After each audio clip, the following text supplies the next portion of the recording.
શિયાળાની ઋતુમાં ખાસ કરીને આપણા જે હોઠ છે એ ફાટવા લાગે છે અને હોઠ ના ફાટે એ માટે આપણે બજારમાંથી ઘણી મોંઘી પ્રોડક્ટ્સો લઈએ છીએ, જેમ કે લિપ બામ. હવે આ જે લિપ બામ છે ઘણા રિસર્ચમાં એવા પણ ખુલાસા થયા છે કે તેના કારણે સ્કિન કેન્સર પણ થઈ શકે છે.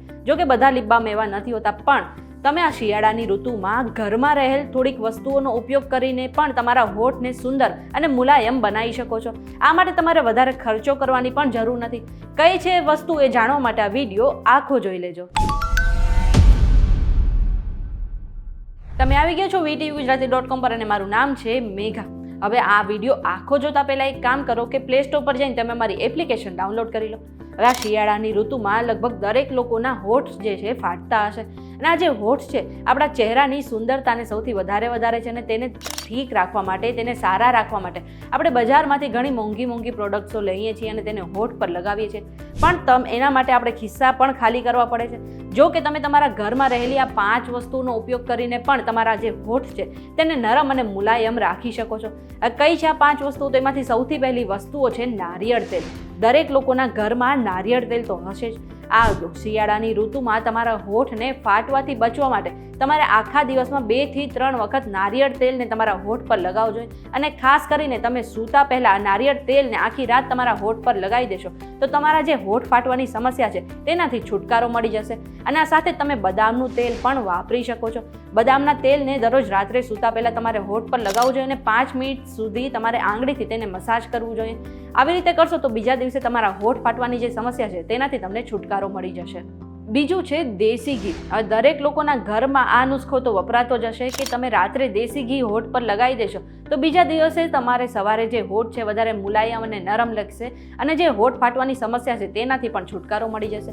ઘણા લોકોના હોઠ વધારે ફાટતા હોય છે, તો એ માટે એમને દેશી ઘીમાં જે છે લીંબુનો થોડો રસ નીચવી લેવો જોઈએ અને તેને આખી રાત હોઠ પર લગાવી દેવું જોઈએ અને સવારે તેને સાફ કરી લેવું જોઈએ. આવું કરવાથી તમને પણ જે હોઠ ફાટવાની સમસ્યા છે તેનાથી છુટકારો મળી જશે. ત્રીજું છે માખણ. માખણ લગાડવાથી પણ આપણા જે હોઠ છે મુલાયમ બને છે અને તેને ફાટતા નથી. એટલે કે શિયાળાની ઋતુમાં માખણ એ બેસ્ટ ઉપાય છે. ઘણા લોકો માખણ લગાતા પણ હશે. હવે એમાં પણ તમે માખણમાં આખા દિવસમાં 2 વખત લગાવી શકો છો, અને તેમાં પણ ખાસ કરીને જે એલચીનો ભૂકો કે જે એલચીનો રસ બનાવીને તેમાં મિક્સ કરીને તમે હોઠ પર લગાવશો તો તમારા હોઠ વધારે મુલાયમ બની જશે. આ સિવાય તમે ગુલાબના ફૂલને વાટીને તેમાં મલાઈ અને દૂધ ઉમેરીને પણ હોઠ પર લગાવી શકો છો. ચોથું નુસ્ખાની વાત કરી લઈએ તો એ છે મધ. તમે મધને પણ હોઠ પર લગાવીને તેને મુલાયમ અને નરમ બનાવી શકો છો. આ માટે તમારે હોઠ પર મધનું જે છે એ જાડું થર ચોપડવાનું રહેશે અને 20 થી 30 મિનિટ સુધી તેને ત્યાં રાખવું પડશે. અને ધોતા પહેલાં તમારી આંગળીથી તમારે તમારા હોઠને મસાજ કરવાની રહેશે. આવું કરવાથી તમારા જે હોઠ છે વધારે નરમ અને ગુલાબી બનશે. અને 5મું છે તમારી જે ડાયટ છે તેને સુધારો. એટલે ખાસ કરીને આ શિયાળામાં તમે તમારી ડાયટમાં લીલા શાકભાજી, પપૈયું, માખણ, કાકડી જેવી વસ્તુ સહિત દાળ અને કઠોળ પણ ઉમેરો. આવું કરવાથી તમારા જે શરીરમાં છે વિટામિન્સ પૂરતા પ્રમાણમાં મળતા રહેશે અને તમારી જે હોઠ ફાટવાની સમસ્યા છે તેનાથી તમને છુટકારો મળી જશે.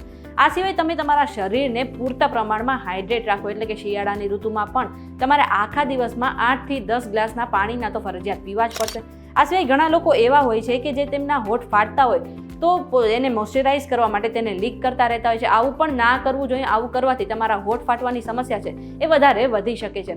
આ બધી જ માહિતી અમે રિસર્ચ દ્વારા એકઠી કરી છે. કોઈ પણ સ્વાસ્થ્ય સંબંધિત સલાહ માટે તમારે ડૉક્ટર પાસે ચોક્કસથી જવું જોઈએ. આ વિડીયો તમને કેવો લાગ્યો અમને કમેન્ટ કરીને જરૂરથી જણાવજો. જો આજનો વિડીયો તમને પસંદ આવ્યો હોય તો આ વિડીયોને લાઇક અને શેર કરી દો. સાથે જ અમારી ચેનલ VTVGujarati.com ને સબસ્ક્રાઇબ કરી લો અને દેશ દુનિયાના સમાચાર મેળવવા માટે તમે અમારી વોટ્સએપ ચેનલ સાથે જોડાઈ શકો છો.